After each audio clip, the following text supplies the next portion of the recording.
the guys of Wrestling Telling Stories. This is WWE and Pro Wrestling Hall of Famer here, Bushwhacker Luke. Well, I started in the 60s, to tell you the truth. I started in 1962. That's going back some time, mate. But in the 80s and 90s, I'm going to give you a couple of stories in the 80s and 90s right here and now. Andre, Gene Ferree, in the 60s, he wrestled him in New Zealand well before he came to North America. But I'm going straight to WWF. Well, on planes, you know, he's a big guy. He was always booked up in first class and that. But he couldn't go to the toilet because the little the convenience was right behind the cockpit, and it was so small that he had to come down the back of the plane all the time. And when he walked down the back of the plane and that, he would start letting some gas go, and it would be and he'd be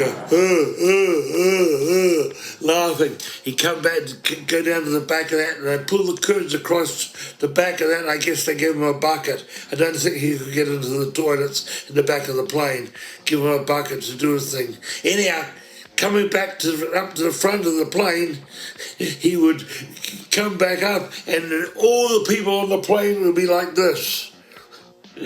They'd have a shirt over their nose, and it'd be like that, and he'd be doing the same thing. Now, everything was big with Andre. I'm talking about everything. His breath, especially with his gas. And of course, you saw the size of his hands and that. Yep, those hands would hold a can of beer, 12-ounce can. That'd be 2 sips, and the bloody can was gone. Hey, and one trip coming back from right up at the top of Canada, North Bay, Sudbury, back to Montreal and that. No, I think it was further up. We were further up, near the bottom of Alaska, and we're coming back. It was 8 hours out of Montreal. In the first 2.5 hours, him and his manager had drunk 72 beers.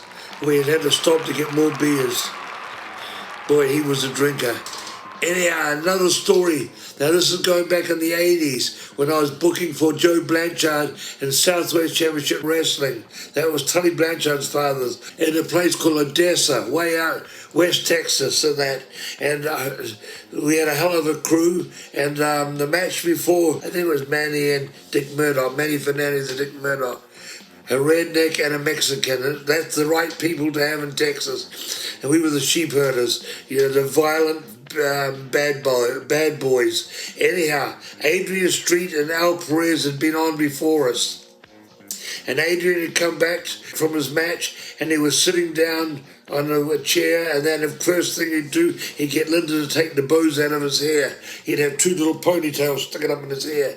Anyhow, we'd butcher meat gone out, we'd worked, and we'd come back, and Adrian had showered, and he was still sitting on the chair there, but in the nude.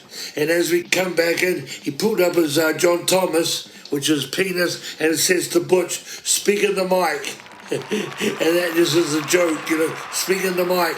And Butch went down and chopped on his John Thomas. and he wrote about that in his book, Adrian Street in his book. Yep, he wrote about Butch talking in the mic. I just texted him the other day. He's back in Wales, in UK, and I just texted him and said he reminded me the good times and the bad times. He says that's one night he'll always remember. In Odessa, Texas. I think that was around 1983 or 84. The good times. Anyhow, I got to guess who's gay out of the group there. Well, I would say Luca. I don't know whether I'm right or not, but guys, anyhow, you have a bloody good time doing these podcasts. Hope you get some great guys on there doing them for you, and the best of luck. And of course, have a healthy and happy 2022. Let's hope we kick this virus in the ass and start getting back to semi-normal.